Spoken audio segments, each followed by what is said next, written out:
Welcome to Street Smart Business TV. Today I want to speak about advertising.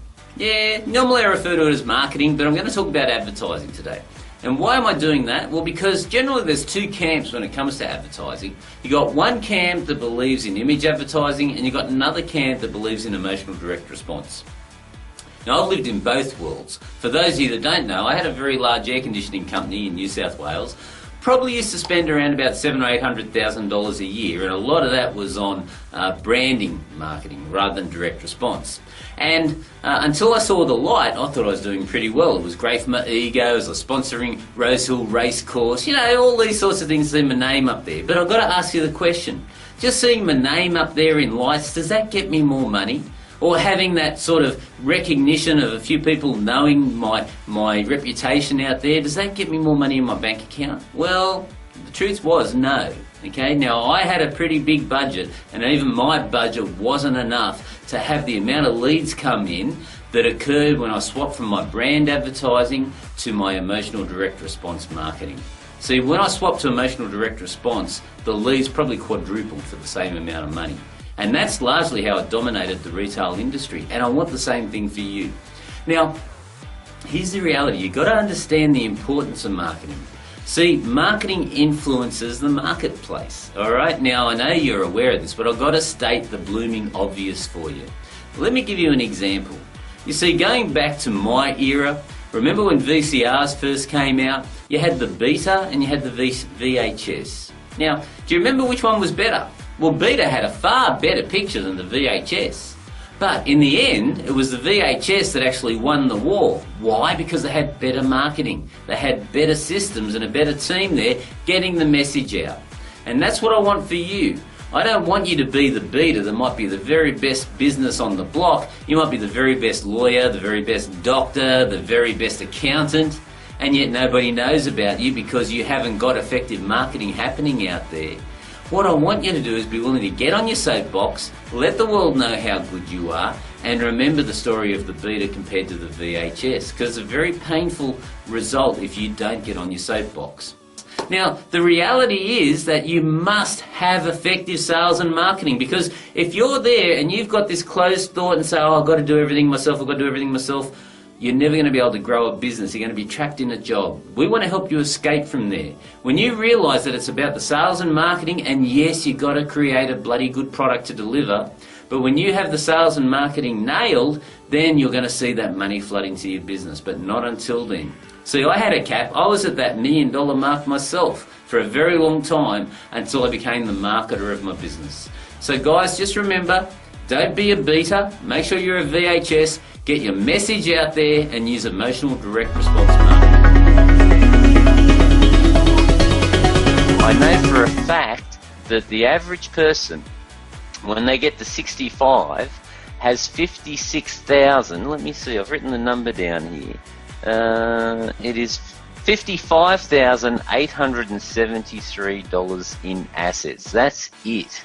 Okay, now, I don't want any of our members, anyone in our environment, to be in that situation, and that's why I've invited my friend Roy McDonald to the call today, so that he can share some words of wisdom with you, and you can listen to a professional that has helped literally thousands upon thousands of individuals achieve that financial freedom. And hopefully tonight you're going to be wiser and more prepared, so that you won't be one of these individuals with $55,873 in your pocket. So, Roy, are you there? I'd like to welcome you to the call. Thank you, Ian, and what wise words they are, and what a pleasure and an honour it is to be on your call here tonight. Now, look, you are a master. You make money from just about anything you touch. I'll call you Midas if I'm not too careful in the reality of, I mean, you deal in the markets and you trade, you deal in property, you got an accounting firm, your bricks and mortar. I can't remember your annual turnover in your company. What was it, Roy? Do you mind just sharing that with me again? We've got 69 companies and we turn over about 35 million. It does vary every year, but we're in that area.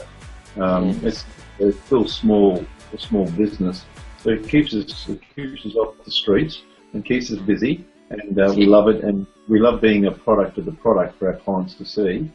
Yeah.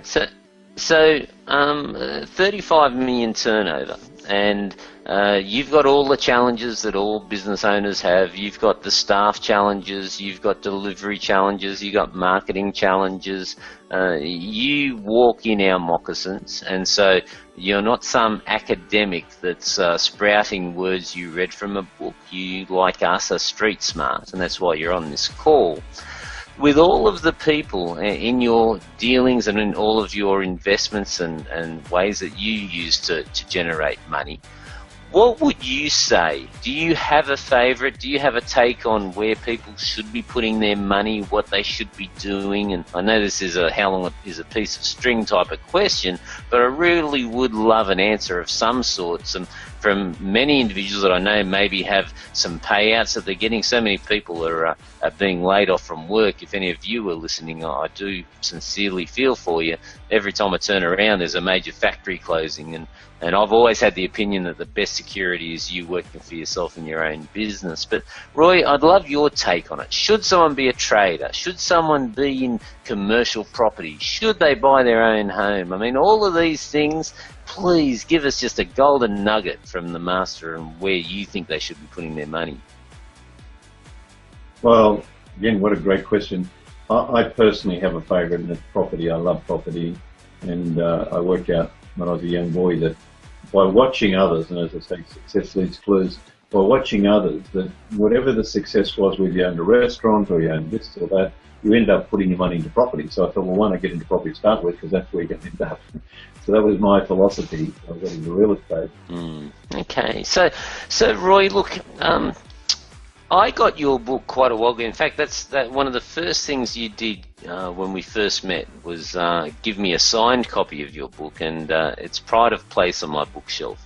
It is a very interesting read, how to take $1, turn it into $1 million in 7 years or less. Now, you kindly said to me that you'd be happy to give this book away to anyone that's serious, and not just order it because you can, because this is a very expensive gift to get and send out and mail out to individuals. But ladies and gentlemen, those of you that are serious in improving your financial situation, those of you that are ready to do something that is solid, I would urge you to just start to understand, excuse me,